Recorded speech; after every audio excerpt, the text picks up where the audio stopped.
trying to raise 10-1, Sergeant Hotspot.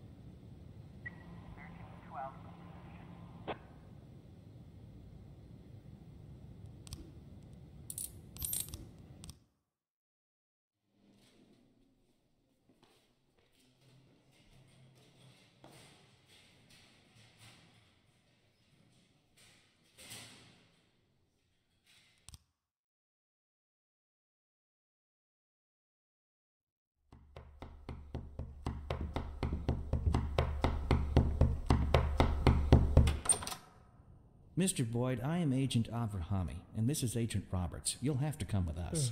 What now? Oh, please get dressed, Mr. Boyd. We'll wait for you in the car. Mr. Boyd, did you hear what I said? You know what? You boys can go to hell. I'm not going anywhere. Not right now, at least. You can come down to the police station during regular hours.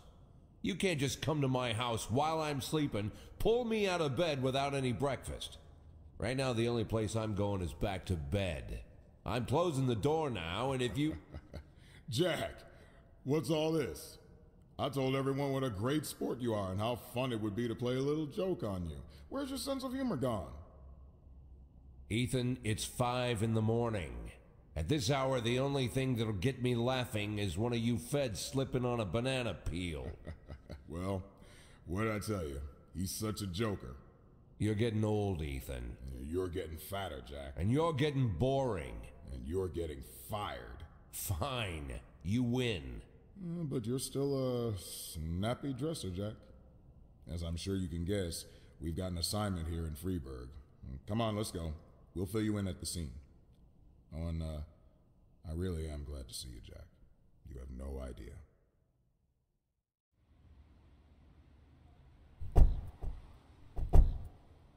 Meet Jack. And this is Agent Suresh, Agent Kumaro, Agent Ellis, and Agent Dixon. Jeez, how many men did you bring? 11 people on my team, plus 2 heads, but they're still asleep at the hotel. We got to Freeburg a couple hours ago.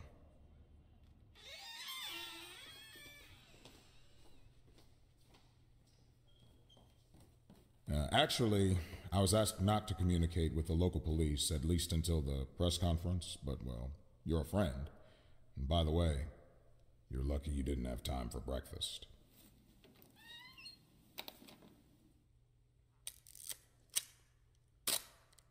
Now, the press are calling him the Dentist. Just like every other fucking maniac, he's got his own stupid nickname. We spent 19 years chasing this guy.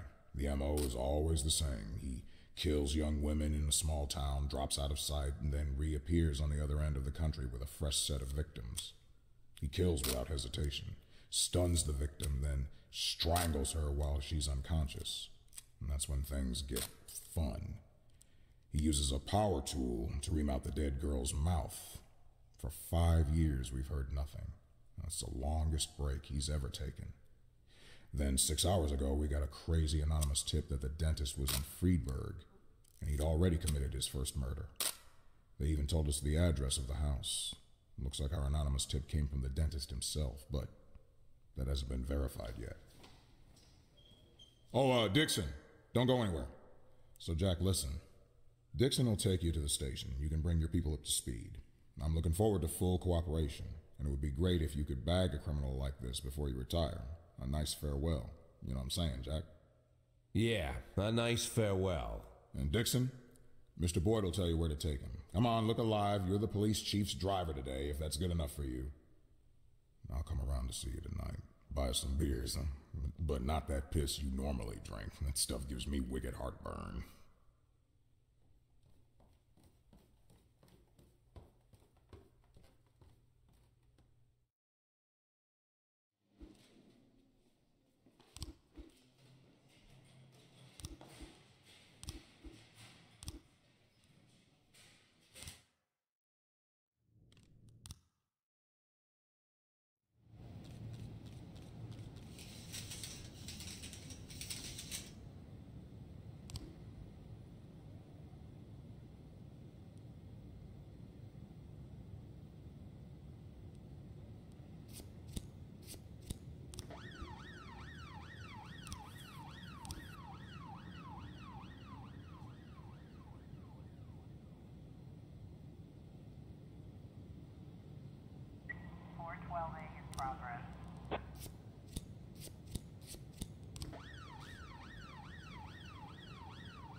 Officer on scene, it looks like we have a situation here.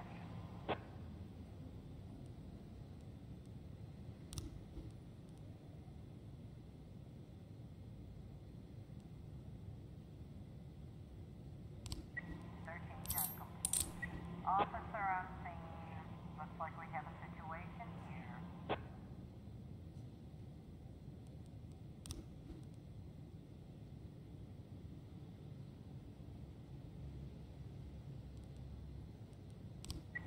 Complete. 811 in progress.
So I went downstairs figuring I'd find some mercenary or an escaped serial killer or some other lowlife I'd put away, right? But when I hit the lights, I saw a young kid. Couldn't have been 20. Skinny, dirty. Didn't even have a real weapon, just a rusty shiv. He just stood there, didn't say anything. My whole career, I've been staring down the most dangerous people in the country, and the only one to get into my house and scare my family to death was just some kid about to crap his pants. And I pointed my gun at him, and he just stood there with his mouth open. Bad luck for him. He was pretty lucky to still be alive. And you know what? It was you that saved him. I think you have me confused with somebody else, Ethan. No. Listen. All these years, me and Marla joked about how dangerous my job is. We figured that sooner or later someone would sneak into our house and cut us to pieces, yeah? Pretty dark jokes, but innocent enough. And Marla asks me not to jump into gunfights when she kisses me on the cheek before I leave for work. It's like we figured that if we joke about stuff like that, then it'll never actually happen. But, while I trained my gun at the kid's nose, I finally realized someone really can get into our house. Someone really can cut us to pieces. Now that it finally happened, I can't make any more jokes like that. Marla won't laugh anymore. She'll burst into tears and stay in bed all day crying, hating me more and more every second. So I figured the only way out of the situation was to show her that if someone really does dare to break into our house, he's guaranteed to get a bullet in the face. He'll die right there on the living room carpet. God, Ethan, didn't know you were so bloodthirsty. I'm telling you, Jack, I was serious about shooting this kid right there where he stood. I was about to pull the trigger. But then I remembered you. Remembered 1,000 years ago, we went to the lake and had some beers after an ethics lecture at the academy. I was all angry with that professor, Laszlo, yeah. Remember what he always told us? Being a good policeman is very simple. You just need to keep doing the right thing. I hated those pretentious speeches. I cussed Laszlo up and down and said, if you always do what's right, you've turned yourself into a robot. And you just sat there, drunk eyes staring into the distance. And you were all calm and said, "No, Ethan, it's the other way around. To do the right thing takes everything you got as a human." I said that? What an idiot I was. Come on, Jack, it's not funny. When things get bad, it's those moments you gotta be hopeful and stay human. And I did just like you said. I stayed human. And then I slapped the cuffs on the kid in one quick move, just like Bobby Flash. Bobby Flash? What? You don't remember Evening Freeburg, the old news column? Stories about the cop hero Bobby Flash?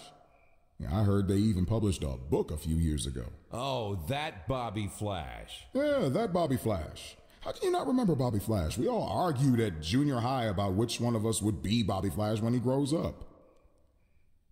Oh, I'm no Bobby Flash. A hero cop would never think about shooting a terrified teenager.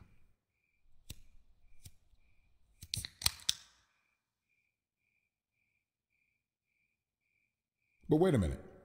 If I'm not Bobby Flash, then maybe you are. Yeah, maybe so.